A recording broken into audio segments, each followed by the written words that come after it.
Welcome to Fortress of Faith with Tom Wallace, calling North America to repentance and revival. We have been talking this week about the demonic world of Islam. Today we're going to address the Muslims' use of shrines, relics, and pirs, that's spelled P-I-R-S. And these are practitioners that Muslims turn to ward off evil spirits that are troubling Muslims. Now, if you go to my website today, fortressoffaith.org, that's fortressoffaith.org, you will see a picture of a man chained to a tomb of a holy man, a pir or some great Muslim in the past. And in that same picture, you'll also see a young child kissing this tomb. Now, this tomb is a shrine, and it's a common practice that if a person, say, he has some illness, maybe a mental illness, they will chain them to the shrine of some great, Muslim of the past, and they might leave them there for as long as maybe 40 days in hopes that some miracle will occur being chained to this dead saint, and that it will be passed on to this ailing person. And even people who die, their relatives will pay lots of money so that they can be buried next to someone who was a holy man. Now, Muslims will flock to these shrines by the masses to rub up next to them, to kiss it, embrace it. They will do this to these holy shrines that they might gain some kind of magical power and protection from the jinn, that being the demons. Now, I've learned that there is a certain day of the week that Muslims will go to these shrines, and they travel to these shrines usually on a Thursday. Now, I find this interesting, as now we see that there are two holy days in the week for Muslims. Thursday is the day you go to the shrine, and Friday is the day you go to the mosque. So, in the Islamic world, the kafir, those who are the non-believers, are sometimes called the Saturday people or the Sunday people. Do you know what they're talking about? Who are the Saturday people? Who are the Sunday people? Who traditionally worships on Saturdays? Well, it's the Jews. Who will traditionally worship on the Sunday? Well, that's the Christians. And they, being Muslims, worship on the Friday, but they also have a holy day, that also being Thursday, the day that they go to the shrines. And this is practiced widely by folk Muslims. Now, it's important for me to stress, though, that not all Muslims practice this. Though this is practiced amongst the different sects within Islam, the different denominations. But there are some denominations that practice it more. We generally see this done by the Shiites and Sufis, these two different denominations within Islam. Now, the Sunni Muslim usually doesn't practice this much, but there is evidence that it is practiced amongst some of them. Sunni Muslims will treat Shiites and Sufis as heretics, and even saying that they're guilty of polytheism, making these things equal with God. And this is considered shirk, which is, it is the greatest sin in Islam, the only sin that Allah will never forgive a person of. And that is making something equal with God. And so when these Muslims go to these shrines of departed saints, departed holy men, in a sense they're making them partners with God, and that would be considered shirk. And some Sufi Muslims have destroyed some of the shrines, the tombs of departed holy men. Now, of course, it's only a step away when you're taught that the hair of Muhammad can protect you from the jinn, which was the teaching of Muhammad. It's only natural that Muslims would go a step further to believe that something attached to Muhammad, either a descendant of Muhammad, and most of these descendants are treated as holy men, and we call them pirs, spelled P-I-R. And they have some kind of magical ability about them because they are descendants of Muhammad. And the tombs of these descendants, these saints or even Muhammad, are often visited by many Muslims, and they seek some kind of magical power from them. So when Muslims go to Saudi Arabia and they do their Hajj, which is the fifth pillar of Islam. It's obligated of them to take this pilgrimage to Mecca at least one time in their life. Often, many of them will go north and visit Muhammad's tomb, believing that it will give them some kind of spiritual blessing. Also, while they're in Mecca, there is the famous well called the Zamzam well. Tradition tells us that when Hagar and Ishmael were kicked out of the home by Abraham, and they were cast out into the wilderness, they were about to perish and without any water.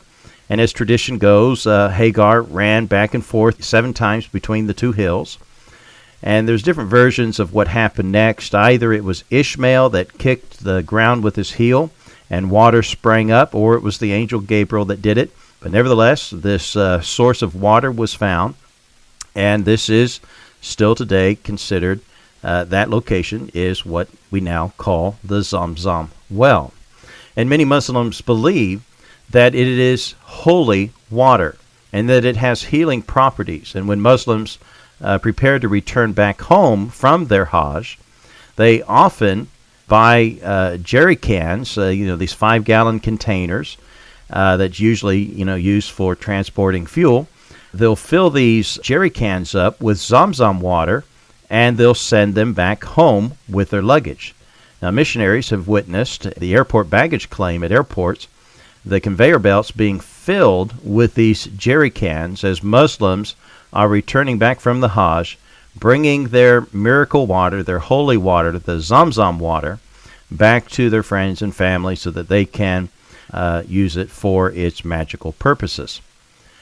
Now, Muslims will go to these descendants of Muhammad, or people that are considered as holy men, called pirs, P-I-R-S, and these are practitioners that have the power to either cast a spell upon someone or divine some information to them that comes through a spiritual revelation.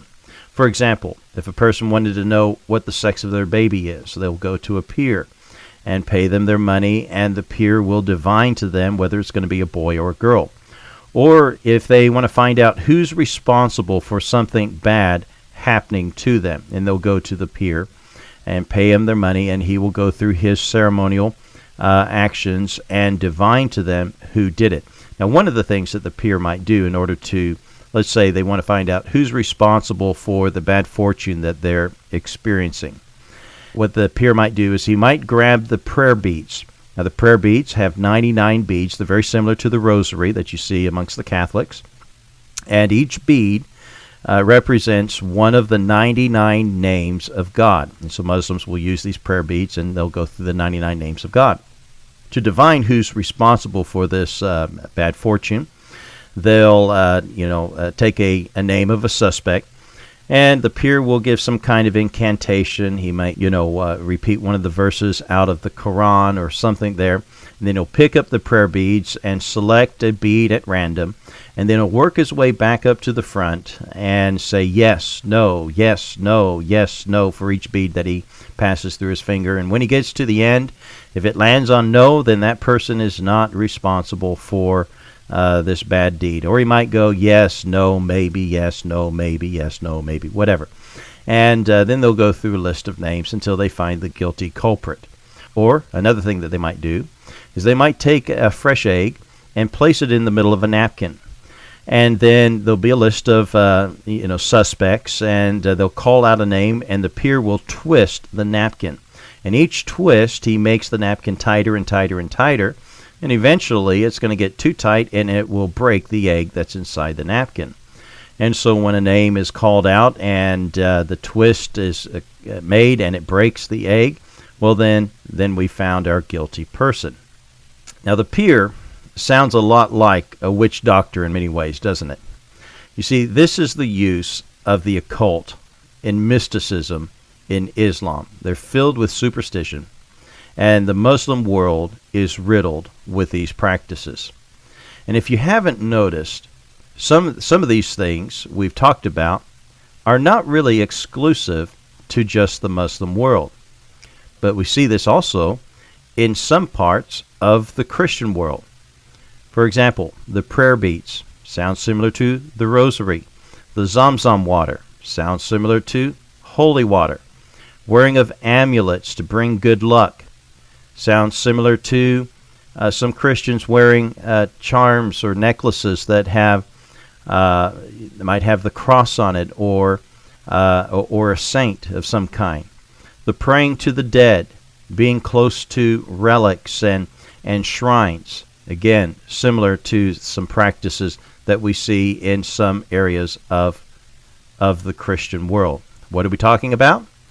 Got any clues? Well, in tomorrow's program, we're going to talk about the many similarities of the animism that's in Islam and the animism that's in Catholicism. But before we close today, I want to again make another appeal to you for your help to keep this program broadcasting on your station. Folks, we are a listener-supported ministry, and your financial support is what keeps this on the radio. It is essential that this truth about Islam is revealed to us in the West. We're ignorant about what Islam really teaches, and we need to understand Islam so that we might be able to oppose it and help rescue Muslims out of it. This ideology is very dangerous and destructive, and it's getting a stronghold in Europe. And if we don't take a stand against it here in North America, we're going to lose some of the freedoms that we hold precious.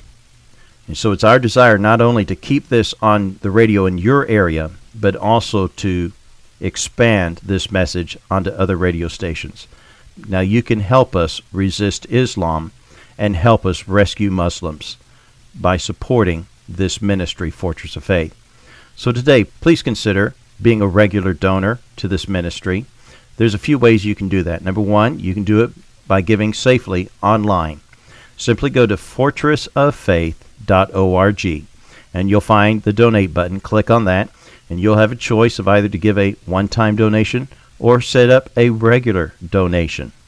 Another way you can do that is call our toll-free number, 1-800-716-9272, and just tell the operators that you want to make a donation. Or you can send in a donation. Our address is P.O. Box 30485. That's P.O. Box 30485, Bellingham, Washington, and the zip code is 98228. Again, that's P.O. Box 30485, Bellingham, Washington, 98228. Well, this is Tom Wallace. God bless you for listening. We'll be back again tomorrow. Hey, before we close for today, I want to make a special announcement. If you're a concerned Christian and want to take a stand against the evils that's growing in your community, and especially to alert people to the dangers and the issues and the hatred of Islam, to speak boldly, factually, and with love, and to learn how to quote the Quran, how to quote the Sharia law, and to expose the evil of this deadly religion, we want to help you to do just that. We want to bring you into our inner circle. We're looking for leaders in your communities to stand with us. And if you want to be involved in that, contact me and send the email to tom@fortressoffaith.org, tom@fortressoffaith.org. Tell us a little bit about who you are, and we'll get back in touch with you and let you know about some of this training. And together, we'll take a stand at the corner of truth and courage. God bless you.